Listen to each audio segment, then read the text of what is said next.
Hello everyone, welcome to my class. Chemistry module 3 ലെ States of മാറ്ററിൽ 7th chapter ആണ് ഞാൻ പറയുന്നത്. സൊല്യൂഷൻ ആണ്. എന്താണ് സൊല്യൂഷൻ എന്ന് പറഞ്ഞാൽ homogeneous mixture of two or more substances. അതായത് ഒരേപോലെയുള്ള മിക്സ്ചർ, ഒരേപോലെയുള്ള സാധനങ്ങളുടെ കൂട്ടത്തിനെയാണ്, രണ്ടോ അല്ലെങ്കിൽ കൂടുതലോ സബ്സ്റ്റൻസിന്റെ ഒരു ഹോമോജീനിയസ് ആയിട്ടുള്ള ഒരു ഗ്രൂപ്പിനെയാണ്, മിക്സ്ചറിനെയാണ് നമ്മൾ എന്ത് പറയുന്നത് സൊല്യൂഷൻ എന്ന് പറയുന്നത്. ഈ സൊല്യൂഷൻ തന്നെ ബൈനറി സൊല്യൂഷൻ എന്നത്. എന്താണ് ബൈനറി സൊല്യൂഷൻ എന്ന് പറഞ്ഞാൽ? ബൈനറി സൊല്യൂഷൻ എന്ന് പറഞ്ഞാൽ രണ്ട് കോൺസ്റ്റിറ്റ്യൂവൻസ് ആണ്, രണ്ട് സാധനങ്ങൾ മാത്രം കമ്പൈൻ ചെയ്ത് ഫോം ചെയ്യുകയാണെങ്കിൽ അതിനെ നമുക്ക് ബൈനറി സൊല്യൂഷൻ എന്ന് പറയാം. സൊല്യൂഷൻ എന്ന് പറഞ്ഞാൽ ബൈനറി ആയിരിക്കാം. പിന്നെ അതുപോലെ തന്നെ കൂടുതലായിട്ട് കോൺസ്റ്റിറ്റ്യൂവൻസ് ലാർജർ ഏറ്റവും കൂടുതലായിട്ട് വരുന്ന ഒരു കോമ്പിനേഷൻ ഏതാണ്? അവിടെ നമ്മുടെ സോൾവെന്റ് എന്ന്. ഏറ്റവും സ്മോളർ ക്വാണ്ടിറ്റി വരുന്നത് സൊല്യൂട്ട് എന്നാണ് പറയും. രണ്ടാണ് കൂടുതൽ ക്വാണ്ടിറ്റി വരികയാണെങ്കിൽ അതിന് സോൾവെന്റ് എന്നും, കുറഞ്ഞ ക്വാണ്ടിറ്റിയിലാണെങ്കിൽ അതിന് സൊല്യൂട്ട് എന്ന് പറയും. ഇതാണ് സൊല്യൂഷനെ കുറിച്ച് പറയാനുള്ളത്. അടുത്ത മൊളാരിറ്റിയാണ്. മൊളാരിറ്റി എന്ന് പറഞ്ഞാൽ number of moles of solute dissolved per litre solution. അതായത് എത്ര മോൾസ് ഓഫ് സൊല്യൂട്ട് ആണ് ഡിസോൾവ് ചെയ്യാൻ പറ്റും ഒരു ലിറ്റർ സൊല്യൂഷൻ. ഏത് സൊല്യൂഷൻ ആയിക്കോട്ടെ, അതിൽ ഒരു ലിറ്ററിൽ എത്ര മോൾസ് ഓഫ് സൊല്യൂട്ട് ആണ് അതിൽ ഡിസോൾവ് ചെയ്യാൻ പറ്റുന്നത്, അതിനെയാണ് മൊളാരിറ്റി എന്ന് പറയുന്നത്.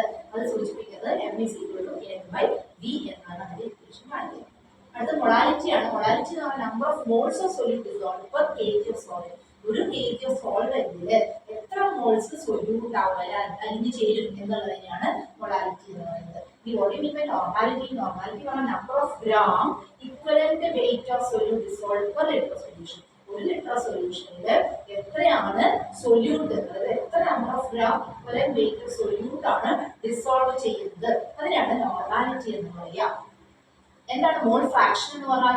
മോൾ ഫ്രാക്ഷൻ എന്ന് പറയുന്നത് റേഷ്യോ ആണ്. എന്തിന്റെ ratio? Number of moles to total number of moles of all the components. അതായത് number of moles to total number of moles, അതായത് number of moles divided by total number of മോൾസിനെയാണ് നമ്മൾ എന്തിന്റെ ratio എന്ന് പറയാ? Mole fraction എന്ന് പറയുന്നത്. അതാണ് റേഷ്യോ. എന്താണ് റേഷ്യോ ആണ്?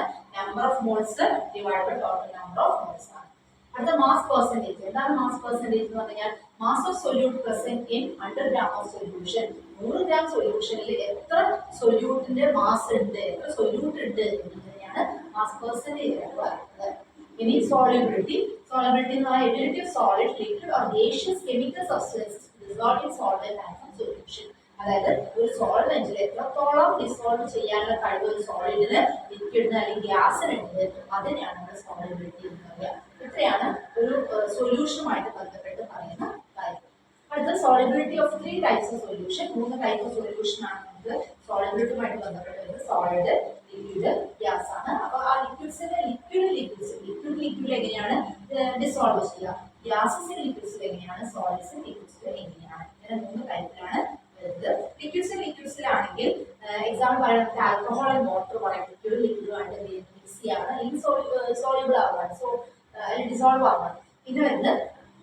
അതുപോലെ തന്നെ ഗ്യാസസ് ലിക്വിഡ് ആണെങ്കിൽ അതിന് പ്രഷർ കൂടിയിട്ട് അതിന് എന്ത് ചെയ്യാൻ പറ്റും, അത് ഡിസോൾവ് ചെയ്യാം. അതല്ലെങ്കിൽ ടെമ്പറേച്ചർ ആയിരിക്കാം, അല്ലെങ്കിൽ effect of nature of solute and solvent gases. Solvent ഗ്യാസസിനും അല്ലെങ്കിൽ സൊല്യൂട്ടിനും ബേസിക് ആയിരിക്കും. അതിനാണ് ഗ്യാസസ് ലിക്വിഡ്സ് എന്ന് പറയുന്നത്. ഇനി സോളിഡ്സ് ലിക്വിഡ്സ് ആണെങ്കിൽ solid is dissolved in liquid. Solid ലിക്വിഡുമായിട്ട് എന്ത് ചെയ്യാണ്, ഡിസോൾവ് ചെയ്യാണ്. ലിക്വിഡ് സോളിഡ് എന്ത് ചെയ്യാണ്, ഡിസോൾവ് ചെയ്യാണ്. ആ സോളിഡിനെ നമ്മൾ എന്ത് ചെയ്യുന്നു, സൊല്യൂട്ട് എന്ന് പറയുന്നത്. ലിക്വിഡിനെ നമ്മൾ സോൾവെന്റ് എന്ന് പറയുന്നത്. സോളിഡ്സ് ലിക്വിഡ്സ് കാറ്റഗറി പറയുന്നത്. അടുത്ത വേപ്പർ പ്രഷർ ആണ്. Vapour pressure of liquid. ലിക്വിഡിന്റെ വേപ്പർ പ്രഷർ എന്ന് പറഞ്ഞാൽ pressure exerted by a gas that is in equilibrium with solid liquid at fixed temperature. ഒരു ഫിക്സഡ് ടെമ്പറേച്ചറിൽ സോളിഡും ലിക്വിഡും അതിൽ ഇക്വിലിബ്രിയം പൊസിഷനിൽ വന്നുകൊണ്ട് ഒരു പ്രഷർ എക്സേർട്ട് ചെയ്യുകയാണെങ്കിൽ, ആ ഗ്യാസ് പ്രഷർ എക്സേർട്ട് ചെയ്യുകയാണെങ്കിൽ വേപ്പർ പ്രഷർ ഓഫ് ലിക്വിഡ് വരുന്ന ഒരു പ്രഷറിനെയാണ് എന്ത് പറയുക, വേപ്പർ പ്രഷർ എന്ന് പറയാം. അടുത്ത് റൗൾട്ട്സ് ലോ ആണ്. റൗൾട്ട്സ് ലോ എന്ന് പറയുന്നത് partial vapour pressure of each liquid is proportion to its mole fraction. അതായത് ഈ വേപ്പർ പ്രഷർ, എന്ന് പറഞ്ഞാൽ വേപ്പർ പ്രഷർ, ഓരോ ലിക്വിഡിന്റെ വേപ്പർ പ്രഷർ ഏതുമായിട്ട് പ്രൊപ്പോർഷനലി ഇന്റഗ്രേറ്റഡ് ആണ്, മോൾ ഫ്രാക്ഷനുമായിട്ട് ഇന്റഗ്രേറ്റഡ് ആണ്. മോൾ ഫ്രാക്ഷനുമായിട്ട് എത്രത്തോളമാണ് പ്രൊപ്പോർഷനായിട്ട് നിൽക്കുന്നത് വേപ്പർ പ്രഷർ, അതിനെയാണ് റോൾസ് ലോയിൽ എക്സ്പ്ലെയിൻ ചെയ്യുന്നത്. ആ രീതിയിലാണ് എക്സ്പ്ലെയിൻ ചെയ്യുന്നത്. ഇനി റോൾസ് ലോ ഫോർ സൊല്യൂഷൻ പറയുന്നത് ഇറ്റ് ഇസ് ഡയറക്ട്ലി പ്രൊപ്പോർഷണൽ. മറ്റേ എത്രത്തോളം പ്രൊപ്പോർഷണൽ ആണെന്ന് ലോ പറയുന്നു, പക്ഷേ ഇവിടെ ലോ ഓഫ് സൊല്യൂഷൻ പറയുന്നത് ഡയറക്ട്ലി പ്രൊപ്പോർഷണൽ ടു എന്താണ്, മോൾസ് ഫ്രാക്ഷൻ ആണ്. അതായത് vapour pressure of each liquid is directly proportional two moles fraction. അതാണ് റോൾസ് ലോ ഓഫ് സൊല്യൂഷൻ എന്ന് പറയുന്നത്. ഇനി കൊളിഗാറ്റീവ് പ്രോപ്പർട്ടീസ് ആണ്. കൊളിഗാറ്റീവ് പ്രോപ്പർട്ടീസ് എന്ന് പറയുന്നത് depend upon number of particles of solute and not on the nature of solute and solvent. ഒരു സോൾവെന്റോ സൊല്യൂട്ടിന്റെയോ രൂപം അല്ലെങ്കിൽ അതിന്റെ നേച്ചർ നോക്കിയിട്ടല്ല, മറിച്ച് it depends upon number of particles of solute. സൊല്യൂട്ടിൽ എത്ര പാർട്ടിക്കിൾസ് ഉണ്ട് എന്ന് നോക്കിയിട്ട് പറയുന്ന പ്രോപ്പർട്ടിയാണ് കൊളിഗേറ്റീവ് പ്രോപ്പർട്ടി എന്ന് പറയാം. എക്സാമ്പിൾസ് പറയുന്നത് negative lowering of vapour pressure, vapour pressure കുറയുന്ന ഒരു അവസ്ഥ വരാം, elevation of boiling point, depression increasing point, osmotic pressure of osmosis. ഇതൊക്കെ എക്സാമ്പിൾ ആയിട്ട് പറയാം. അടുത്ത് പറഞ്ഞത് റിവേഴ്സ് ഓസ്മോസിസ് ആണ്. റിവേഴ്സ് ഓസ്മോസിസ് എന്ന് പറഞ്ഞാൽ direction of flow of solvent reverse. അതായത് സോൾവെന്റ് പോകുന്ന ഒരു ഡയറക്ഷൻ ആയിരിക്കും, അത് റിവേഴ്സ് ചെയ്ത് വരികയാണെങ്കിൽ എന്താ പറയാ, റിവേഴ്സ് ഓസ്മോസിസ് എന്ന് പറയാം.